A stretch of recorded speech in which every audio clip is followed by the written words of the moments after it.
This is a cardinal sin of EDM right here. This is what I hate about dance music. I know I'm going to get some hate for this, but I have it. Trust me, I don't use it all the time, but I do have it, and that's just life.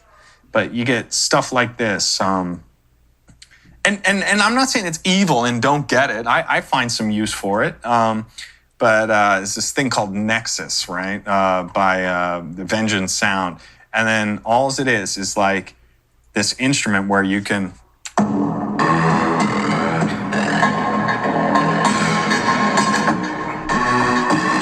know, and you can go to town and I'm just going to click my mouse twice there and... You know, it's cool for what it is, but I mean that, and then put a kick drum under it. It's like you could almost pass that off as a tune, you know. And a lot of dudes do that. Sure, I don't blame them, and that's good for learning. It's good for using stuff, but you know, but to sit there and I don't know, like fucking. Let's see what else this thing's got. I don't really use it that much, but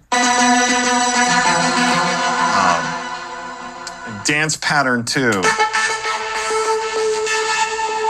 And this brings up a really important point. And the point is that you know, guys that sign artists like me and other dudes, they're also producers too. I just so happen to be, you know, label manager as well. But I can tell, you know, when someone's using a preset because I've used that synth before. I've heard it a million times. I know what it does and I know what it sounds like. So, you know, when I'm hearing it, it's like I hear this preset and I'm like, well, okay, well, obviously didn't put a lot of effort into that and it's not very creative and stuff like that. And while it might sound great fidelically and it's all that, it's just, I'm like, okay, well, if I know how it's done, everyone else is going to know how it's done. I know that, you know, kids today aren't stupid. You know, they know the software. A lot of them do.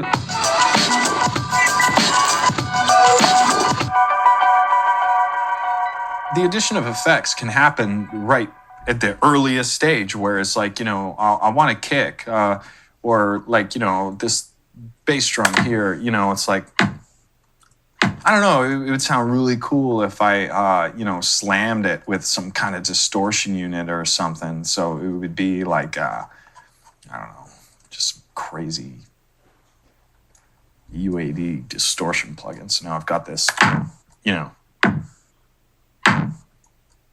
like that's how I want my kick to sound. So that's like a really over the top kind of distortion. But I mean, actually, it's funny that this is illustrated the way that it is because more often than not, I will go into, like, I collect a lot of boutique distortion pedals, which were meant for guitar and stuff like that. Well, I can physically, you know, route the output into a distortion pedal like this, but one that's not DSP, an actual distortion pedal, and then out of the distortion pedal back into the computer to give it that sound, but, you know, done with a guitar pedal. And that's something you could do really early on because, you know, guitar pedals, like what, $30 at a garage sale, some kid's band that, you know, broke up or whatever.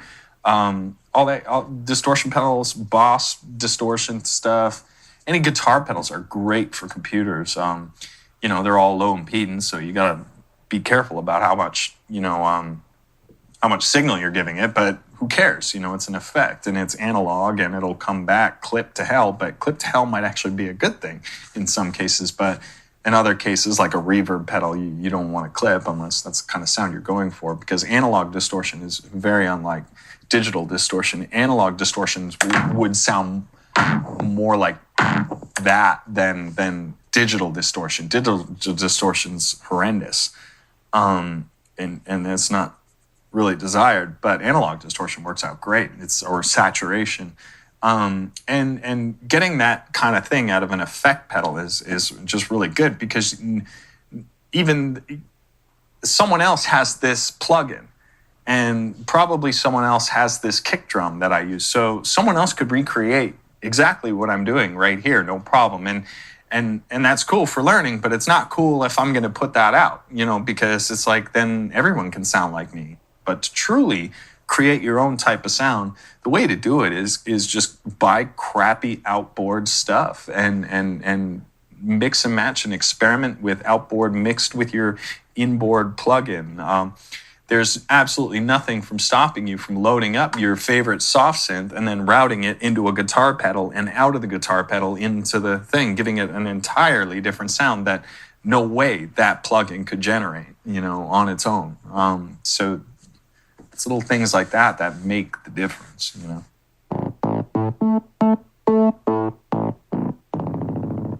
I don't understand what fat bass means. I understand what a thin sound and versus a thicker sound, but I don't know what kids mean by this bass sounds fat. But if you want a really full-bodied thing, a lot of that has to do with limiting. Meaning that the lower notes you play on a bass or with a bass synth tend to have a stronger amplitude, whereas you kind of go up, the amplitude goes down a bit. And if you start limiting and turning up the input on that, you're limiting less and less as it goes up, but the volume's staying consistent, so you're getting a nice consistent sound across the spectrum of the bass. So, for example, I'm not sure how noticeable it'll be here, but if I take a bass sound, let's try this.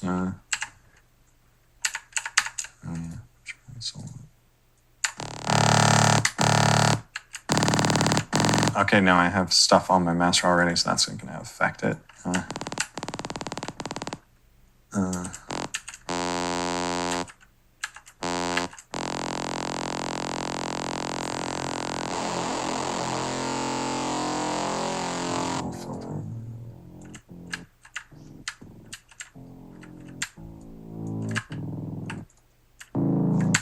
So we can see what a limiter is going to do if we go back up to that fab filter one that showed what it was doing. I would use a hardware one, but it's more or less the same thing.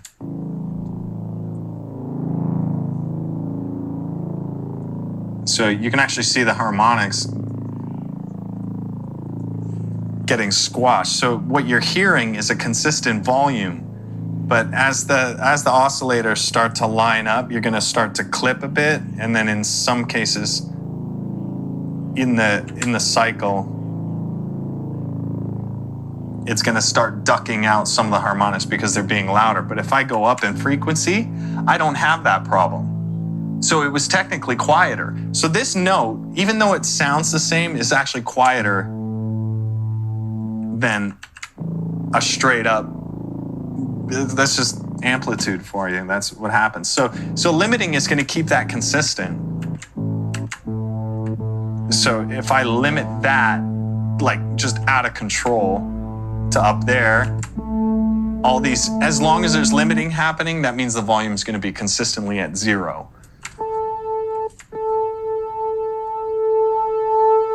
So the higher the frequency you go with a note, meaning like the higher pitch and scale, the more attenuation you're going to get on the signal when going into a limiter. But so you can see it's slamming it there, but it's not going to slam it higher up. But now you're hearing a consistent volume, So that's why limiters are like really important and dynamics control, because now if I disable this whole thing,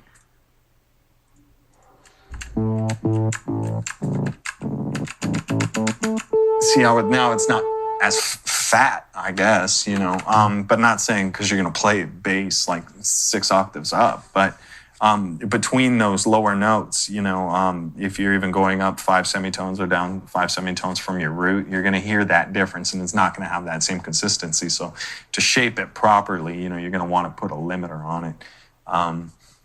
I'm just using the Pro L for an example because it illustrates it nicely. But if you use, anything, this same thing, So I'm going to crank up the gain, and you see the limiting going on right here, So it doesn't sound like much in terms of reduction, but it's actually 6 to almost 12 dBs of reduction there, But now my sound's consistent. My low notes are playing in the same power, the higher ones. And then you can have just, one for the bass channel, not your master track, but for your bass channel or some bass notes, you're going to get that nice big fat wave.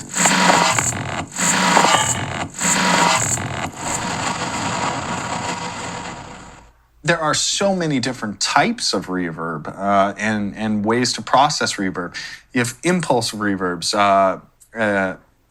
plate reverbs, just synth delay reverbs, halls, and there's a million different types of these things, and it's all about, just kind of playing around with which one calls for that kind of job. Like for a snare or some quick little type thing, I find that, simulated or real plate reverbs kind of sound great on those kind of things, as opposed to a pad or a synth that needs a really long, lush reverb. Then I'll use some, I'll either use the Eventide or Eventide is basically Eventide and Lexicon are basically the two kings of reverb when it comes to creating lush, creative reverbs kind of things.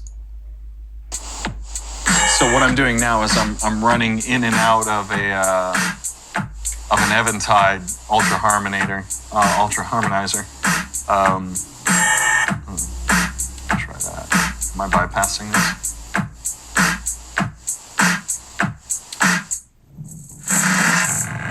So I'm using this effect, which is outboard effect, but running back into the computer. But the cool thing is I can go ahead and process the dry and wet level of that effect in the computer. So it's just like using a plugin, but you've got it over here.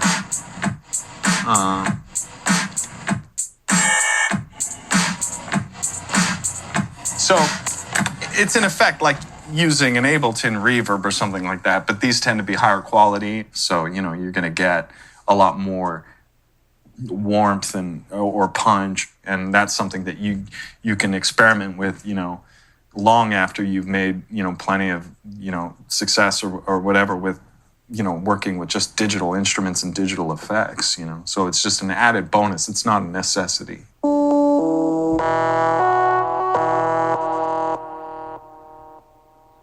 Unison is kind of a cool thing for stereo imaging, which basically means taking a copy of. So let's go back to our Oscars. Let me disable this. One trick to do would be.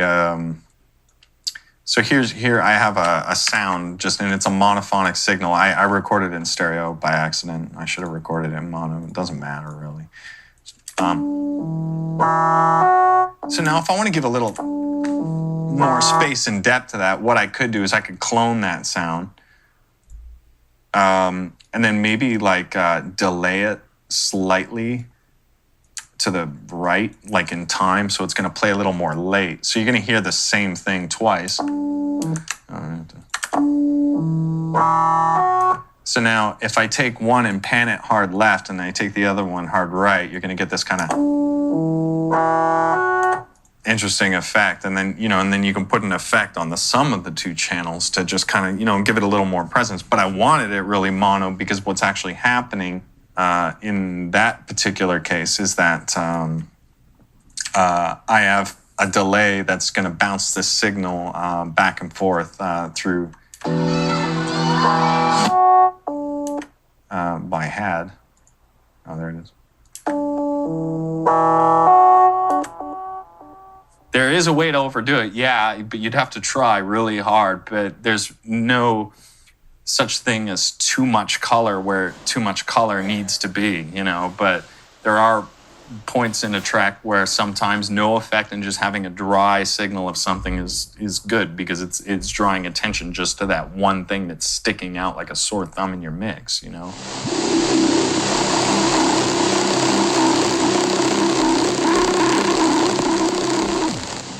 The rule of thumb with audio really is like shit in, shit out. So if you've got like shitty input, it's going to be shitty output. But that rule can kind of be bent with the use of processing within a DAW 2 to, help kind of curve or shape your sound into, having it translate well on your monitoring system. Now, you hear that, that's just like, I guess, some kind of buzzsaw sample. And as you start to go down, you hear that weirdness? That's aliasing. Aliasing is a big no-no when it comes to, working with audio signal. Well, really bad aliasing anyway. And what that means is that the waveforms that you're hearing are not being reproduced. They're not being recreated within that synth. What they did is they recorded small little wave tables, they're called, and they loop them and cycle them. And then as they pitch up, they start to sort of sound better, but if they pitch down, they actually sound worse because you're playing back the same wave, you're thinning it out, and then you're hearing all the crap data that was in there. So if you play it at a root note, it'll sound good, but if you start to slow down the pitch of it or tune down the pitch of it, you're going to start bringing up all these aliasing artifacts. So, I mean, it's cool in the sense that, someone made that for you to, just go in and dive in and say, hey, I'm a trance DJ, and that's awesome, and I can hit one note and put a bass drum on it, and that's my tune. And it's good for making, like, temporary foundational things. But if you want to get funny with it, too, it's like if I took this low note that sounds crappy aliased, okay, well, all right, if I say what I'm doing here is I'm going to what's known as an external audio effect, right? So what I'll do is I'll go out through my I/O.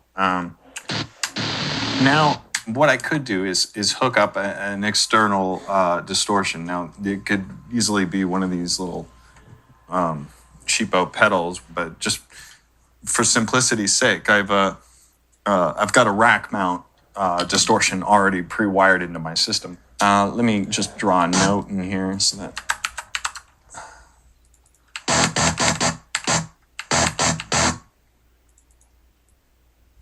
So I'm just going to play this one note. So now with this distortion unit, I could,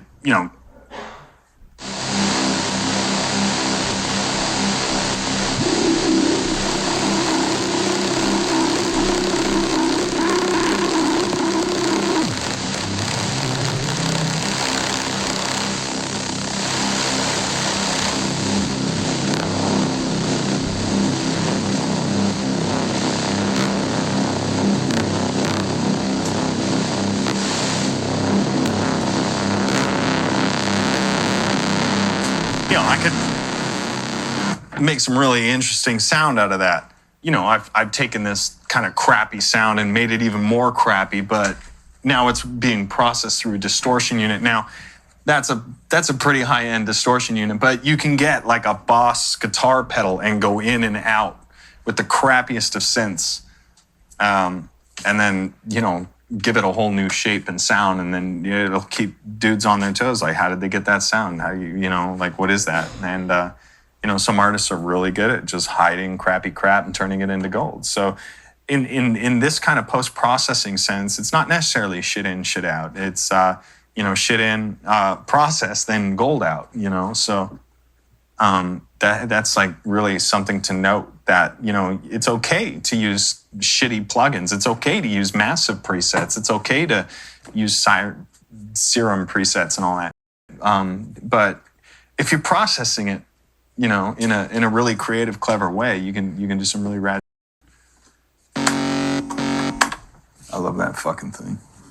I use that shit on everything. That's my Frank's Red Hot. The basics of an EDM beat is having a kick on every quarter note and a snare and or clap on every other quarter note and a hi-hat in between. That's basically it. I mean, for EDM, but like, I don't know, let's dive into that.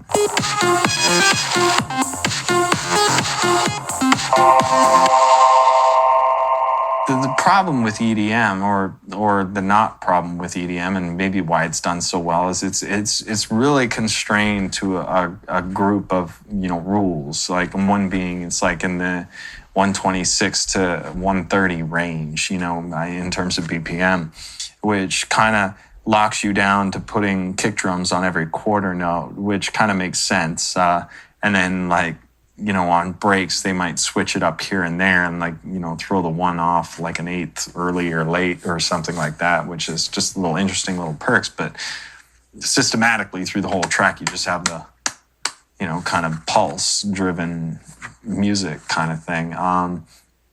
That's kind of what makes commercialized EDM what it is. And if you get too polyrhythmic with it, people can't get it. You know, if you're like getting all Treelock Gertu on the shit, you know, no one's going to be able to get locked into a groove. And I mean, it's no surprise. I think, you know, the masses are basically stupid. So you have to make stupid shit, you know, and it does really well because it's not stupid. I just mean like, you know, it's common denominator stuff. Okay, let's just say that. So, you know, if you just break it down to the core element of, you know, beats, bars, measures, and groups of, you know, 4/8, 16, 32, 64, 128, then you're in sync with the world. And the world is in sync with you, and everyone can get it, you know, and that's something for everyone is something that's going to do well on the open market.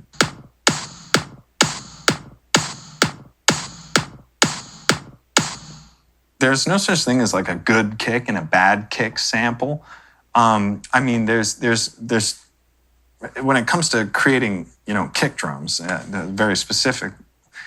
You could synthesize them. You could use an actual sample of one that you ripped from another track or from some stock music library type thing or something like that. But there's really no bad kick sample that you can't reshape with, you know, a transient designer or an EQ sometimes, in more cases than not, or just by layering different types of kicks and splitting frequencies across, meaning that you're going to high pass one of the kicks just to get the low end out of it, and then a whole different kick sample in the middle to kind of get, you know, the mid range and up to get the top end of that kick. You know, there's no shit audio signal unless it's like white noise or something like that. But you could really shape any sound source to sound great with, you know, EQing, effects, processing, compression.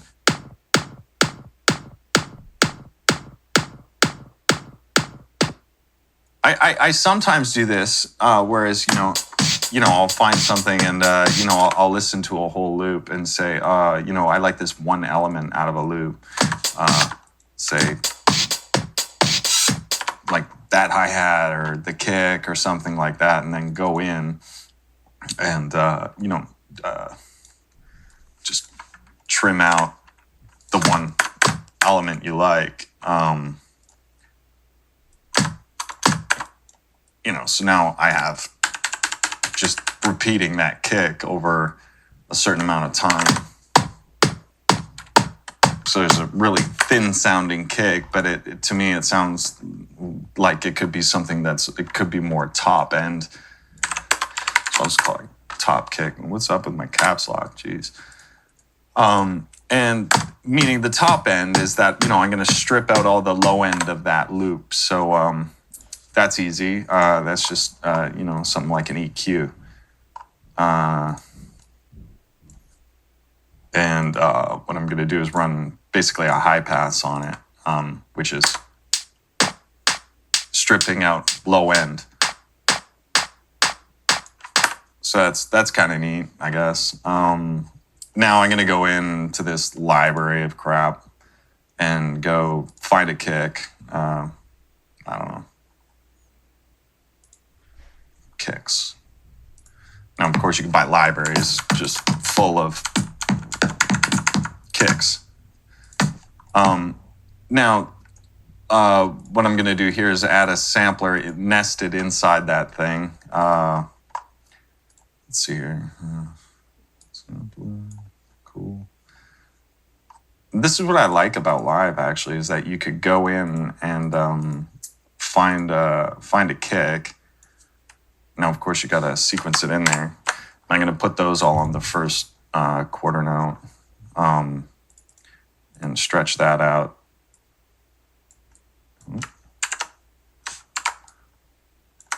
To match that top. Okay, that's kind of cohesive there.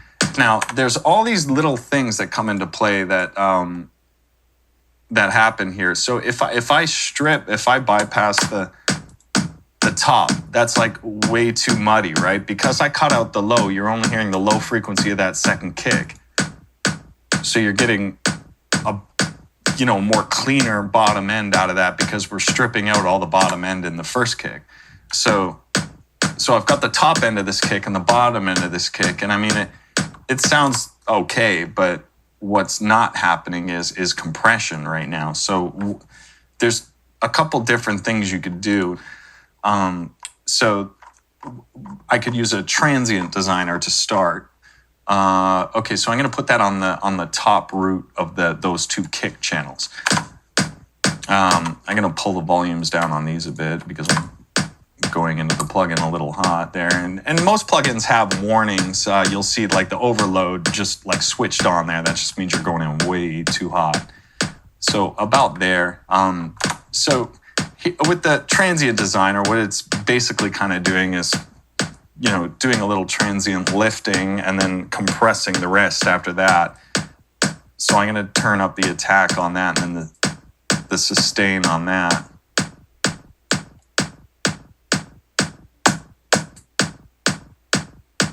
So it's giving me a little sharper image of a kick there. And you can hear that by bypassing it. It's subtle, but it's definitely there. And then maybe a bit of overall bus compression, because we're gonna throw in some other elements like hi-hats and a snare just to get a basic beat going. So my kind of go-to is this API 2500. I have one sitting right here, and which I would just route, the audio to and from that. But for demo's sake, I'll just use the plugin here. Now, drum compression, typically it's going to be 3/4 to 1.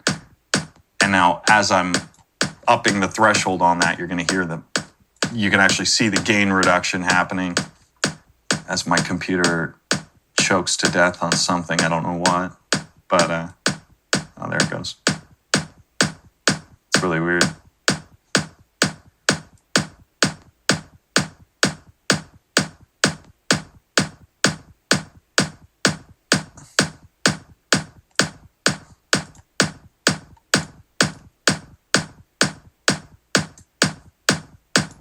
Okay, good enough. I mean, but then, for things like Ableton now, you can just go and try out other kicks.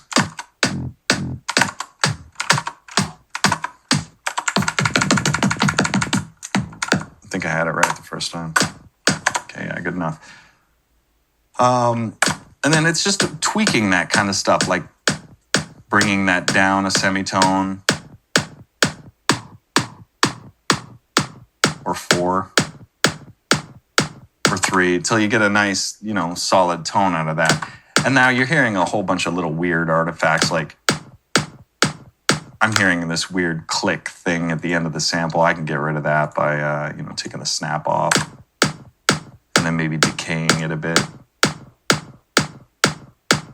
Yeah, now that's gone.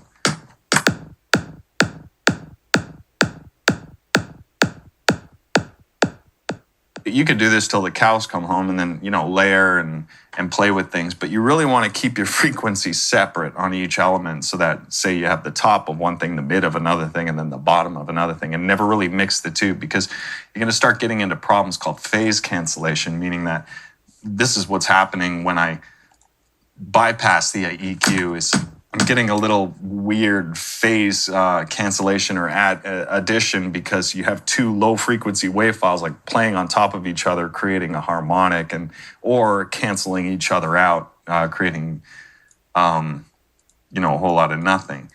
So the way to actually show you how that works is if I duplicate this, if I have two kicks playing at the same time at the exact same waveform, what in a DAW is going to happen is it's going to be twice as loud.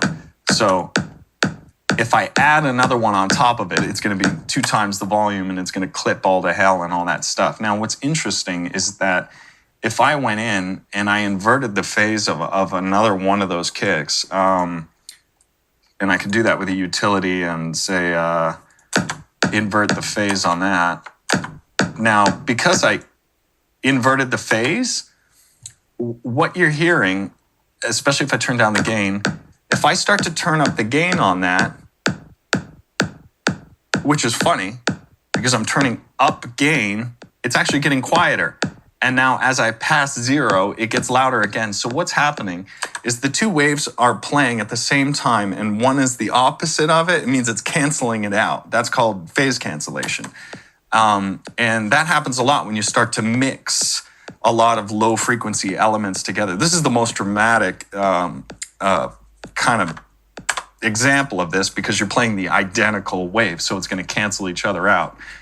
So because I inverted the phase on the left and right of that channel, that just means you're not going to hear anything because you have 2 waveforms playing against each other, canceling each other out. That's called phase cancellation. That's what happens when you start to mix things like this, and then have frequencies colliding. So that's something to really, look out for.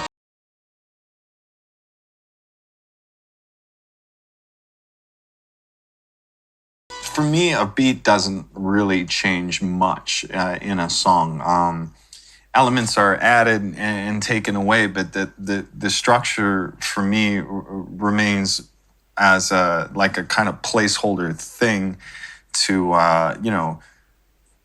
keep time of the music that I have going on, because like I kind of mentioned before, the way I write music is it's more melody centric. So I'm not too focused on the arrangement of the drums in terms of the timing of the certain elements. A lot of them will stay locked in within a bar or 2 or 3 or 4 with some minor variances. But I the way I change that up is by introducing elements and taking away elements, as opposed to rearranging existing elements, which is, a style all its own. But I kind of refrain from doing that because I'm more enthralled by the melody structure of tones as opposed to percussive elements. So it's like I could give a shit less what the drums are doing half the time because I'm more interested in the kind of phrase, and the beat's just kind of there because it has to be. If I had it my way, I wouldn't have a lot of drums in my stuff. But you can't dance to that, and DJs can't play that, so that's just not what sells, and I have to pay for all the shit. At the end of the day, to be quite honest, this more often than not why I even have kicks in my stuff, because I have a lot of songs that I've written and done that don't have drums, that are just, big synth chorales, kind of stuff like that. And, Sebastian Bach did that too. Mozart did that too. And no one shit on him for, not having a drop, or that big bass in it, Well, actually at the time they did shit on him, but now they don't. So that's important.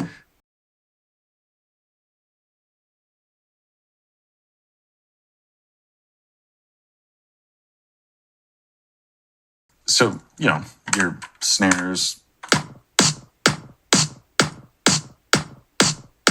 Now, this is one common thing that kind of drives me nuts about EDM in general, but it works for the most part. But the way that this is set up is, as I'm moving my cursor here, it's highlighting to a grid of strict eighth notes. So this is 1 beat, that's, 2 beats, this is a whole bar. And everything is all very quantized, meaning that it's going to lock right there. The one mistake I hear in EDM is, all these pre-transients don't go through because everything, if you zoom in, is being triggered right, I'm in sample land right here, meaning like the time scale is, moving it from here to here is not noticeable at all. But as you can see, everything is perfectly locked to the thing now.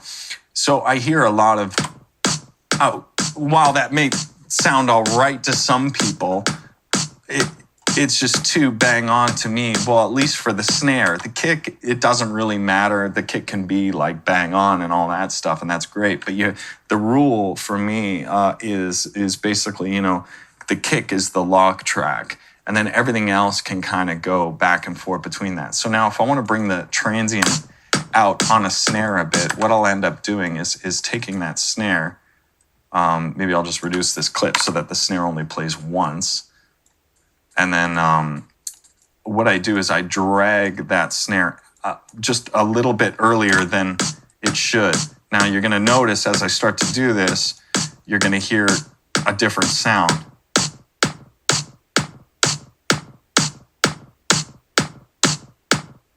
See, now too far out, you're going to get, it's out of time. But if you find a spot halfway in between, you're actually going to get a different sound than you would if it was locked in, because you're hearing a little bit of the snare before the kick. And, there is bottom end, in some cases, and low end and mid-range frequencies in a snare drum.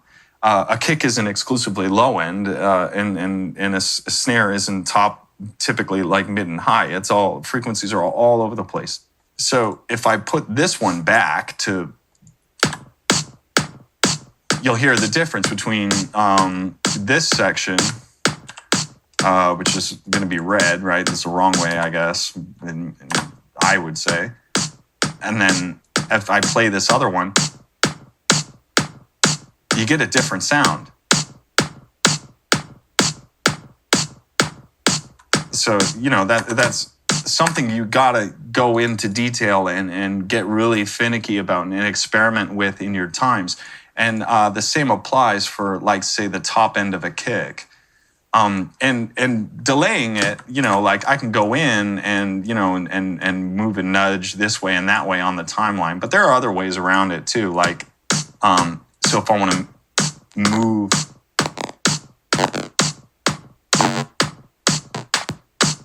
so now you hear the top way out of time because it's negative 600 samples playing earlier or something like that. But Ableton goofs it up a lot because of the latency that plugins induce and all that stuff too. So that's a whole nother world of problems. It's called PDC, plugin delay compensation, meaning the heavier the process of the plugin, the more time it takes for the audio to route into it, get processed, and come out. So delays are induced because of that. So what DAWs try to do is compensate for that delay, and more often than not, it gets all messy when you start having a whole bunch of different plugins doing different things. So it's always best to just kind of move things manually, I find. So we had it pretty good right there. And then that's just too out of whack there. So that's fine. So we'll keep that, and then we'll get rid of the bad demo there.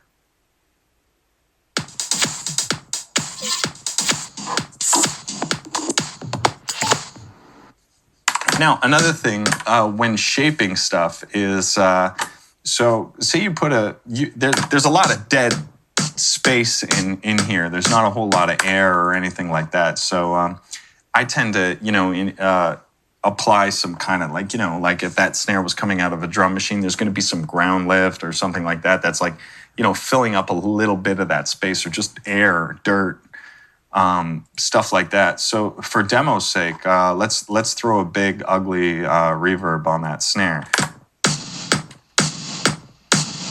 So we're gonna get something like that. But again, you have this problem that the reverb isn't really breathing or pumping with the rest of the track. So I would add, a compressor at the end of that, sidechain it from the bottom kick, which is that one. And then as I bring the threshold down, well, give it like, a ratio of 10 to 1 with, really quick release and an almost nil attack. Now, if I start to bring the threshold down,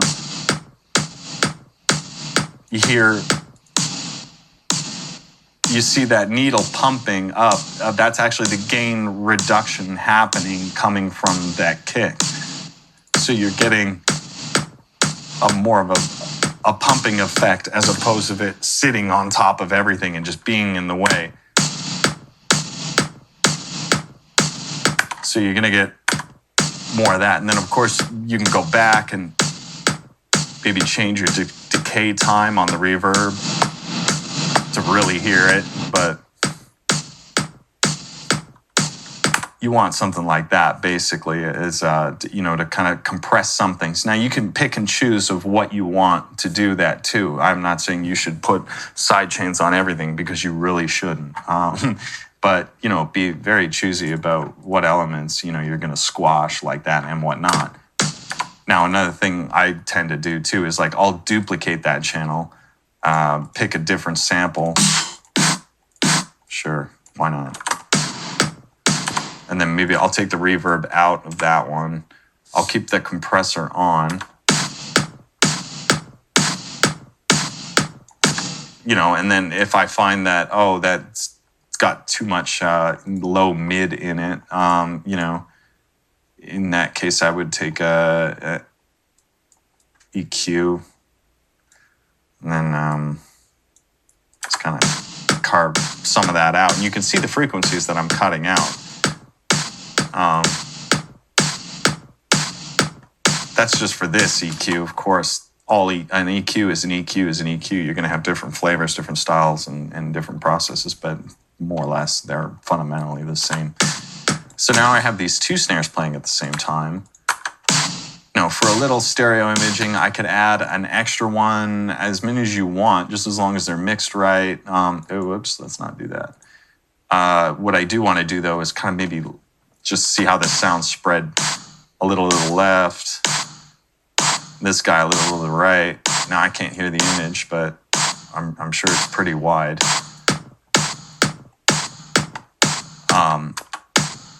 And then, just level balancing, all that kind of stuff, but keeping in mind that on top of all this, I have a transient designer that's, kind of taken everything, and then it's all going into a compressor that's really freaking out. I wonder why. Whatever.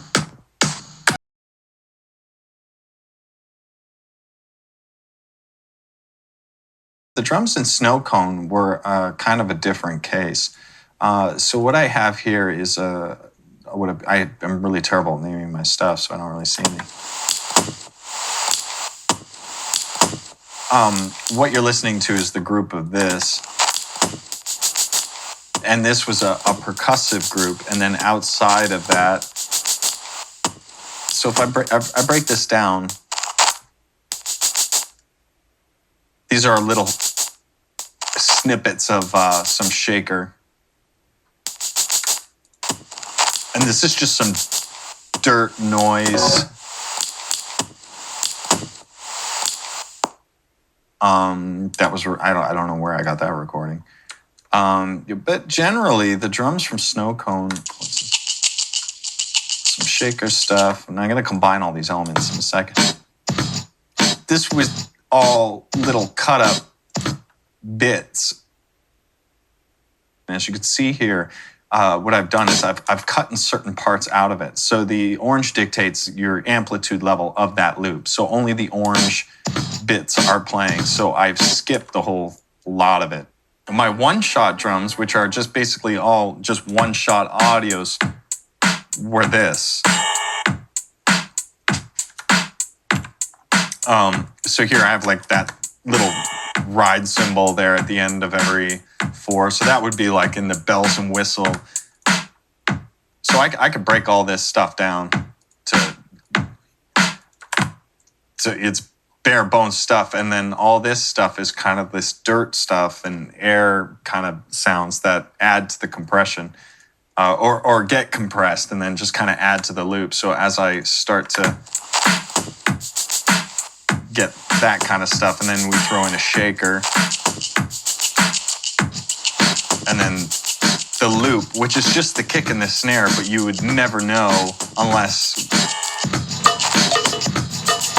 But yeah, wow, that's funny. I totally forgot about that. You can actually hear the ducking effect on that kick.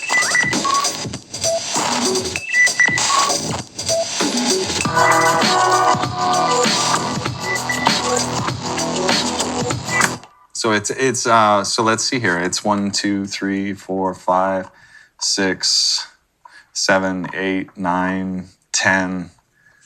10 elements to compose those drums, and then if you can see here, it's like I only have the kick, and then I bring in that cymbal, then I bring in the shaker. It's all additive and subtractive kind of thing. So essentially, the whole drum track is right here. And then what I've done is when I've started to arrange the track is just basically take very minimal parts of it, and then halfway through the track, more elements are being introduced, and then towards the end, the whole thing comes out. So I mean that's the drums for Snowcone in a nutshell, really.